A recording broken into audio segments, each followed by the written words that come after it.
Windows 7, you can just like push it over to the side and it forms, but it's really helpful to just get it really quickly on there for you. But I'll talk about Excel in a second.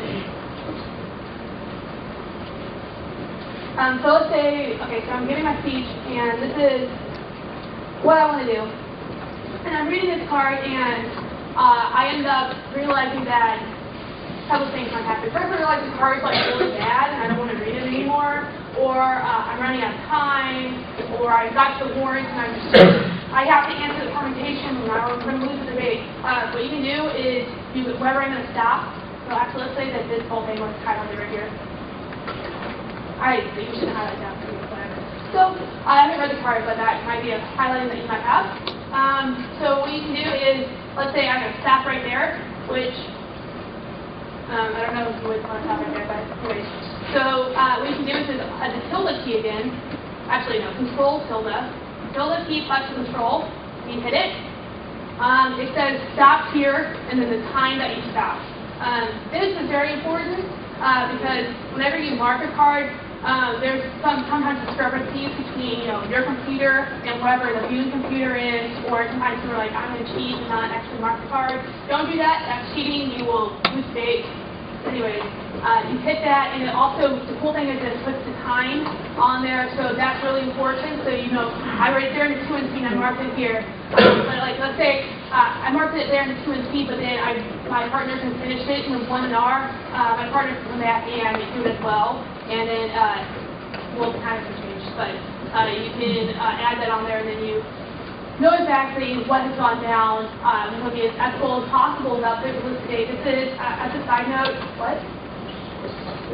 Okay, just as a side note, in terms of debating on a computer, a lot of people are tempted a lot of times to bluff where they're marking because, on paper you have a pen and you mark it there, and people feel as though they can go back and just change the marking. Don't do that. That is cheating and really bad for debate. You should not do that. And a lot of judges have gone to write on the flow where you mark the card. So let's say I'm like, permission to the Korean agreement, mark it there. My judge would write agreement on the flow. And then later on in the debate, I'll just like, actually, I marked it right there. That's cheating, and your judge will find out, and you will lose, and you will incur shame from the debate community.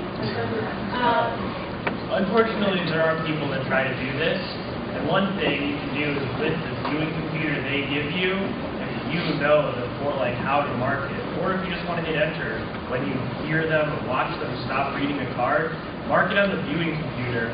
So then if they show the judge, like if the judge calls for cards, give them the viewing computer and like, I marked these cards for them. Lets the judge know that you were paying attention. It also lets the judge know that like other teams trying to cheat or something.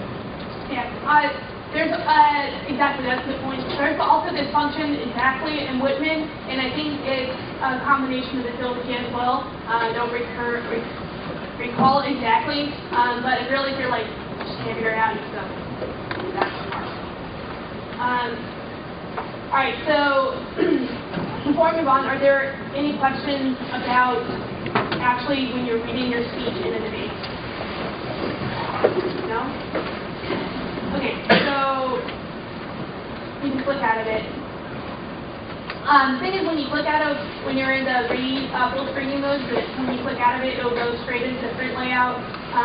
But you can just go over to Windows and hit Paperless, and it can the correct format for you. If you do the way that it's been programmed in the synergies and it doesn't have the function, like I said, I think it's really annoying to go away. All right, so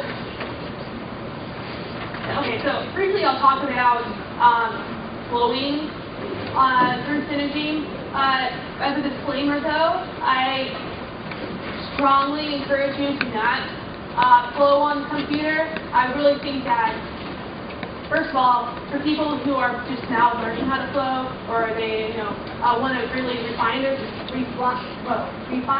skills, I think flowing on paper is really the best option because it really helps you really conceptualize things like a line by line. It really helps you out, get you a lot more argumentation skills, a lot more line by line, stuff like that. For debaters who feel that there might be a little more skills at flowing right now, I really think that there are some strong disincentives to flowing on the computer. Well, especially when you're debating paperlessly. Two of them are things like, for example, the fact that you have to have both of these same tokens at the same time, like I just showed you, where it was very small. When I had both the speech document and this, like the flow was like only like a third of the page, and so that's really small. Sometimes you can miss arguments. You are actually sometimes at a disincentive, or Jesus, I can't talk. Disadvantage because you don't really see the whole flow at the same time. Sometimes you might not scroll down all the way. You drop arguments at the bottom of your flow. You forget about that. You're 2NR, 2AR, and then you end up dropping something like an advantage or permutation, and you lose the base because you didn't see the argument. If you're on paper, then you really see it on the paper. So it's kind of like it's obvious there's no scrolling or any annoying things like that. The other thing, the largest disincentive I think to flowing on the computer is the fact that a lot of times you miss the larger picture of the debate. And especially as you're getting better at things like the rebuttals in general, it's really important to really understand the whole picture of the debate. It's important, yes, it's important to have technical tools like line by line, warrants, things like that. But it's extremely important that you kind of tell a story to the judge in the last speeches to help them really decide in the debate, and I think that's a lot easier to conceptualize on paper. That being said, go ahead. Computers also crash, and if your flow crashes with the computer, it's really hard to debate. But just because your cards go away, you still have flow on paper to make arguments, and you know arguments you have to answer. If your flow crashes along with your speech document, pretty terrible speech from that point. Exactly. You're like, oh, and this is my partner's flow, and you're like, I can't read the handwriting, what's going on? It's a really unfortunate moment that you really don't want to be involved in. So that being said, I'll briefly explain some of the cool functions of debate synergies, flow templates. First thing you'll probably notice is that this doesn't look like an Excel document that you've normally seen before, right? Probably there is not any lines. It's for the most part on the page. It's just one line right here. So that for the first part, that's pretty different. So let's say I'm flowing an advantage. Obama funding for NASA. And then I can click down, and automatically it extends the flow for me down the page. Let's say it's like Andrews 6. It knocks it over the side. Will get knocked over to the side, so you can tell that that's the author, etc. So that's kind of interesting. There's also a lot of different macros involved in this that Google has gone through, a lot of abbreviations that people come up for different things. So counterplan, or just CP and then enter. It types out counterplan, or voting issue, things like that. You'll notice there on voting issue that it has a macro. So whenever there's a theory document that you're scared of, or a voting issue, it will color the box as well as bold and underline it, so you kind of less inclined to drop it. I like a big circle on my page on my flow, this works too. So there's that function. Also, cool on the 1 and C column as well as the 2 and C column is that it automatically numbers it here. You see right there, the number is 1. So let's say the next argument was so I go Control Enter. It goes like that automatically, and then let's say they made a permutation. It does that again. It still keeps on going. Although I said earlier that it's more is that you might, drop something at the bottom of the page. There's this arrow function right here that happens whenever you have another number afterwards that kind of sometimes helps you remember. I don't know if that's under system or not, but I still say go to the paper. So anyway, so there's that function as well. What did I say? Oh yeah, so I forgot to show you the Facebook function. Even if you don't flow on paper, I really think, even if you flow on paper, I really think it's important that you start developing Facebook because you tournaments, a lot of tournaments you're going to end up debating a lot of the same people a lot, and the same judges a lot, stuff like that, and you might debate someone from River Valley High School 7 times during the year, and if you don't really remember your debate, or you can't remember how the judge decided, then you're kind of out of luck. So in these spots, I like to go back into the tournament, the teams that I debated, and the different judges. You can go through here and write comments and things to remember the next time the judge judges you. So if the judge is really disinclined to vote for topicality or something, you can go back through here and later on be like, doesn't vote for topicality often. Something like that. Like Sharon.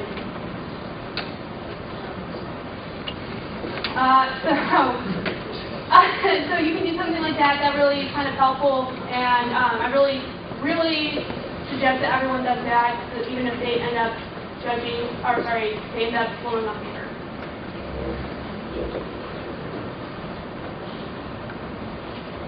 All right, are there any questions before, oh wait, no, I'm not finished.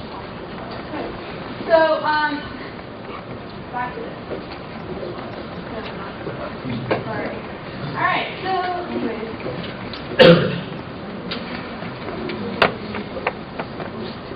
Okay, so I want to talk to you briefly about